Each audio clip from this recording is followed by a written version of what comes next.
slow up, no I don't take shit. I got no love for the fakeness. If you wanna play tough and wanna hate this, I'll always show up. I don't ever slow up, no I don't take shit. I got no love for the fakeness. If you wanna play tough and wanna hate this, I'll always show up and make a statement. I don't. Hey team, I get a lot of questions about the 80-20 rule, and so I wanted to touch on this. Again, this is just my opinion. There's plenty of other philosophies and other coaches and other viewpoints out there, of course. But I do think that there is something to be said about the 80-20 rule. I think for most athletes, you will get great results by following the 80-20 rule. And basically what the 80-20 rule is, 80% of your training should be done at low intensity, and basically 20% of the volume that you're doing should be spent anaerobic training. You should be training at your anaerobic threshold or at your VO2 max, where you're running at maximum heart rate or about 95 to 100% of your maximum heart rate. And again, for most athletes, the 80-20 rule definitely will get the job done. And I think that you got to come back to what works best for you. Okay, as I mentioned in other videos, Dr. Jovial talks about what the best Kenyan and Ethiopian runners are running around 40% of their weekly volume at their lactate threshold. Okay, that is not the norm. That is not 80-20 running. Okay, you don't want to compare yourselves to the world's elite athletes. But you do want to study what they do. You do want to study their mindset. You want to study, you do want to mimic some of the things that they do. Their ability to get over disappointments very quickly. Their mindset in terms of doing long runs. Do they just run long, slow, and easy every single long run? No, they do not. Even in my own background, I'm a 2:19 marathoner. I'm not a 2:02, 2:03 guy. I fully understand there are some of the world's top elite female runners that can run faster than I run for the marathon. So I am humble enough to understand that, I ran a fast, what would be considered a fast marathon, but it's not a type of time that's going to win the Boston Marathon. It's not going to win Berlin, but it'd be up there. So I do have some understanding of the type of training you need to be doing to really drop significant time and to run at the elite level or close to the professional level. And I share the fact that I've been humbled several times over the years as well. So I want athletes that watch these videos to understand that, hey, it wasn't a smooth process for me to improve as a long distance runner. I'm just like any of you that I've had a DNF. I understand what that's like. It sucks. I've had poor races. I've had great races. Okay. And I think that the 80-20 rule, and athletes say, can I do well on just running volume? Yes, you can do great on just running volume and not doing any speed workouts. Okay. My wife's an example of that. She ran a 3:23 marathon, ran 19s in the 19s for 5K, ran and won a 50-miler, a couple 50-milers in Chicago. She did no speed work at all, okay? And I think looking back, even when I ran my fastest open 10-miler at the Cherry Blossom 10-miler, I ran 51:29. At that time, I had put in no speed when I did that. I was just running high volume, okay, around 70 to 100 miles a week. And when I ran that, I had not transitioned to doing any type of speed workouts. So the 80-20 rule, if you're doing 80% of your volume aerobically, and you're doing 20% of your volume anaerobically, you're running a mixture of VO2 max, where you're running, and that's examples of like repeat Ks. If you're training for a marathon, it might mean doing 2400s at your 5K race pace with 90 seconds to 2 minutes rest. It might mean doing 5 to 6 1600 meter repetitions at your 10K race pace with like 3 minutes of recovery. Those are types of VO2 max workouts, 200s, 300s, 600s, hill repetitions where you're running all out on the way up, maybe a 100 meter to 150 meter hill, and you're jogging or walking on the way down. Those are examples of very hard VO2 max workouts that are going to stress you to the limit, both mentally as well as physically.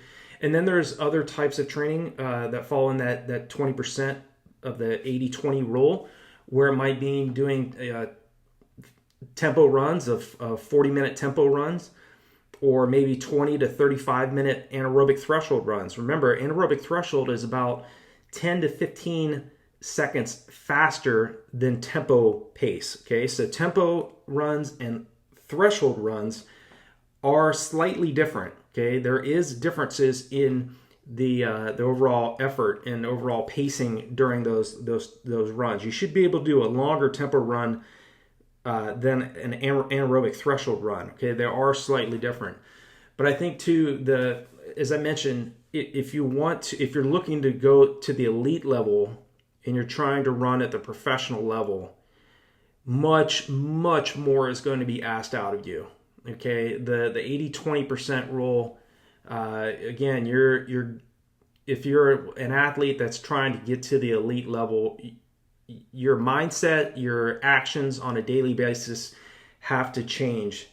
You're not going to be falling into the norm. Okay, if you're trying to run, say, a sub 230 marathon or a sub 220 marathon, sub 215 for the marathon, your training has to be much more intense. Your attention to detail in terms of your recovery has to be heightened dramatically. Okay, because the 80-20 rule, I think, for athletes that are trying to run under 230, for example, anything under 230 is most of the time not always going to work. Okay, because trying to run 229, 59 or faster, I think most athletes need to be running between 60-40 and at a minimum 70-30. So 70% aerobic, 30% anaerobic. Because again, you have to you're trying to run so fast over that distance. I think 229.59 I think is 5:43 mile pace. I'm not sure on the kilometer pace, probably like 336, 334 to 336 per K. If you're trying to break 220, obviously you have to hold 520 mile pace for 26.2 miles, or around 319 per K for 42.2 K. So your ability to transport oxygen throughout the body, your ability to handle lactate, and again, your body's lactate tolerance has to dramatically be very effective. And the only way to do that is higher anaerobic training. Okay, and as well as you still have to run easy, you still have to focus on aerobic training, but you have to pay so much more attention to recovery, as well as those athletes out there doing 80-20. You have to pay attention to recovery as well. And again, what works for some athletes is not going to work for you. Okay, I talk about faster long runs. That might not be your strategy. Okay, your strategy to get greater results may be being more consistent with your training, being more consistent with putting in your mileage. Okay, if 1 week you're doing 3 days a week of training, and the next week you're doing 6 days a week of training, and then the next week you do 2 days of training, you're all over the place.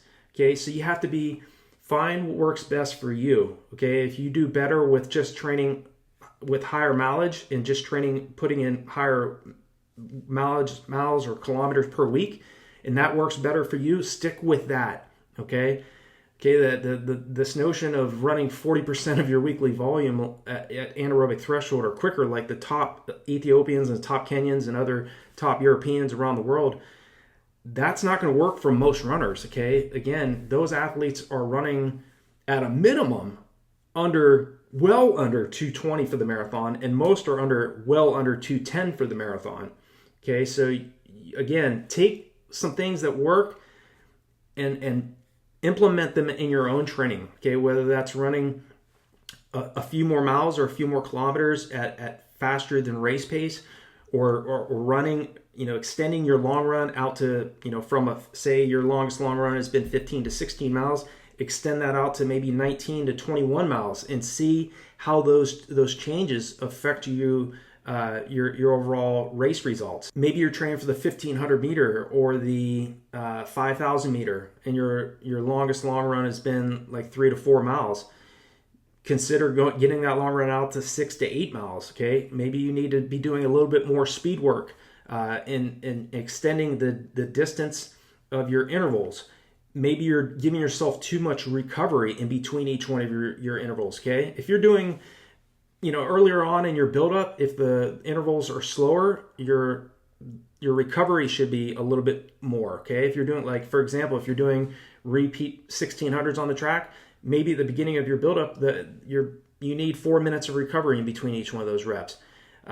Maybe right now, maybe during your buildup, you're only giving yourself like 2 minutes of recovery in between each one of your 1600s. Maybe it's because you feel like you're ready for the next rep, and maybe you are, but maybe you're not. Maybe you haven't fully recovered and you're having difficulties completing the workout. Maybe you're starting a workout of 1600 meters and you can only get through 2 to 3. Maybe it's because, again, you're giving yourself too little rest. Maybe you're running too aggressive during the reps because it's so early in your training phase. There's a lot of different things that we as runners need to adjust and always listen to your body first in training. So, but again, 80-20, 80% of your workouts are aerobic and 20% is anaerobic. You're running at much faster than your goal race pace, or you're running at your anaerobic threshold or tempo pace, which again, as I mentioned, is a little bit less aggressive than threshold running. Okay, it's about 10 seconds slower than threshold running. So you should be able to do longer tempo runs than a threshold run. Okay, but these are some of the things I want you all to be thinking about in terms of 80-20. Again, it's going to work for most runners. You're still going to get great results. Most of you can set some new personal best and really get some in phenomenal anaerobic and aerobic shape doing 80-20. And most of you do this, and it does work for most of you. And again, anybody that's going 70-30 or 60-40 is you're at an ability level that very few runners get to. Okay, so few runners get under 2 hours and 30 minutes.